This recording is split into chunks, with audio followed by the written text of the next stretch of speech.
Across previews, hands-on impressions, and early access feedback, there's a striking consistency, not in praise or criticism, but in warning.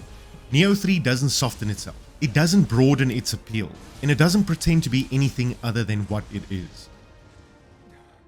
At a fundamental level, Nioh 3 is not a reinvention. It's a refinement and in many ways a clarification of what the series has always been about. This is still a fast, aggressive action RPG built around mechanical mastery. Combat remains defined by tight animation timings, key management, stance switches, and punishing consequences for hesitation. Enemies are designed to pressure you constantly, forcing decisions rather than allowing passive play. What changes in Nioh 3 is scale and flexibility. Team Ninja has expanded the structure beyond tightly segmented missions into larger, more open combat zones. These areas allow for freer traversal, vertical movement, and multiple approaches to encounters. This isn't an open world in the modern sense, but it's a deliberate move away from corridor-driven pacing. The headline addition is the dual playstyle system. Players can switch freely between samurai and ninja styles, even mid-combat. Samurai combat leans into traditional Nioh fundamentals: stance discipline, key pulses, and measured aggression. Ninja combat shifts towards speed, evasion, tools, and mobility, often rewarding riskier positioning and rapid disengagement. Crucially, this system is not framed as a choice made at character creation. It's more of a fluid layer, encouraging adaptation rather than commitment. Narratively, expectations are being managed early. Previews consistently indicate that story remains functional rather than central.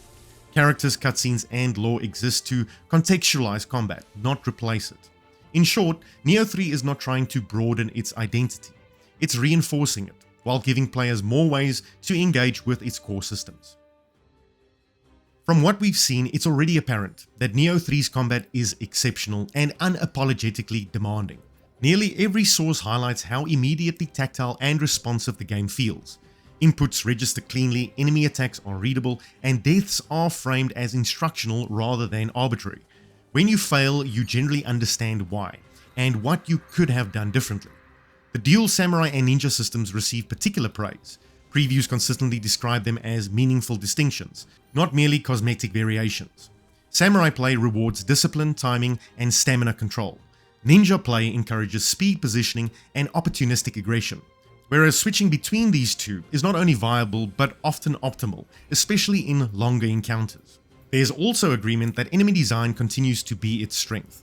Bosses and elite enemies are aggressive, layered, and designed to test multiple mechanics simultaneously. They punish tunnel vision and reward adaptability. Importantly, previews do not frame the difficulty as unfair. Instead, it's described as exacting. Success comes from understanding systems rather than grinding levels, at least early on. Another point of alignment is intent. Reviewers repeatedly note that Nioh 3 feels confident in what it's trying to be. It does not chase cinematic spectacle or environmental storytelling. Its satisfaction comes from execution, improvement, and mastery. In essence, critics are in agreement that Nioh 3 delivers precisely what fans expect, and does so with remarkable mechanical confidence. A recurring theme across hands-on impressions is the sheer cognitive load required. Nioh 3 introduces a vast number of systems early, and it does so with a confidence that borders on indifference. Dual combat styles, multiple weapon classes, layered skill trees, loot rarity, affixes, guardian spirits, yokai abilities, stance modifiers, and situational mechanics are all in play within a couple of hours. For returning players, this is familiar territory. However, for newcomers, it will be suffocating. Several previews describe the opening stretch as overwhelming, even by Nioh standards. Tutorials exist, but they are brief and often assume prior knowledge. The game explains mechanics, but it does not linger on them, and it really reinforces concepts through gradual escalation. This is where warning signs start to emerge, not as criticism, but as expectation setting. Reviewers repeatedly stress that Nioh 3 demands active engagement. Passive play, surface level understanding, or reliance on brute force leveling is unlikely to carry players very far. Importantly, this is by design. Nioh 3 is not onboarding players gently, it is testing their willingness to learn. One of the most significant changes in Nioh 3 is the move towards larger, more open combat zones. A consistent note critics have highlighted is the increased freedom and movement that these changes bring. Levels are broader with multiple paths, vertical traversal, hidden encounters, and optional objectives. This design shift allows players to approach fights more creatively, whether through ambushes, disengagement, or selective engagement. Some outlets praise this evolution. They argue that open zones give Nioh's combat systems room to breathe, allowing experimentation and reducing the stop-start rhythm of strictly linear missions. The added spaces also encourages tactical repositioning and reinforces the value of mobility, particularly when using the ninja style, whereas other reviewers are more cautious, with several raising concerns that these spaces risk becoming utilitarian rather than expressive. Objectives can feel checklist-driven with repeated encounter types and predictable rewards. Without careful pacing, larger zones may dilute tension rather than heighten them. There is also uncertainty around long-term flow. Nioh's traditional strength lay in tightly curated encounters and escalating difficulty curves. It remains unclear whether open zones can maintain that intensity across a full campaign, or whether they introduce downtime that undermines momentum. This makes the change to open zones one of Nioh 3's most intriguing variables, and one of its greatest risks. A recurring undercurrent in early coverage of Nioh 3 is expectation management, particularly for players arriving from the broader Souls-like space. It's very clear that Nioh 3 is not a slow burn exploration game. It's not driven by emotional storytelling, cryptic NPC arcs, or the quiet discovery that defines games like Dark Souls or Elden Ring. Ultimately, comparisons like these are inevitable, but many outlets stress that they are also misleading. Nioh 3's world is there to support combat, not to invite contemplation. Levels are functional arenas designed to apply pressure, encourage repetition, and reward mechanical execution. Enemy placement is deliberate and often aggressive. Encounters are meant to be learned, repeated, and optimized, not avoided or absorbed atmospherically. And this misalignment remains a major friction point for newcomers. So buyers beware. If you're expecting a Souls-like sense of mystery, discovery, or narrative ambiguity, Nioh 3 is very likely not going to be scratching that itch. It's not chasing From Software's design philosophy. It's pursuing mastery, not mystique. Nioh 3 does not reward wandering curiosity. It rewards deliberate engagement. If you want to dissect systems, test builds, and refine execution, it offers depth very few games can match. From my perspective as a completionist, there are a number of questions that go beyond difficulty or scope. Nioh 3 is widely expected to continue the series' tradition of extending its true experience beyond the initial credits. Multiple previews reference layered new game plus cycles, evolving enemy behavior, and in-game systems that meaningfully alter how builds function. On paper, this sounds appealing.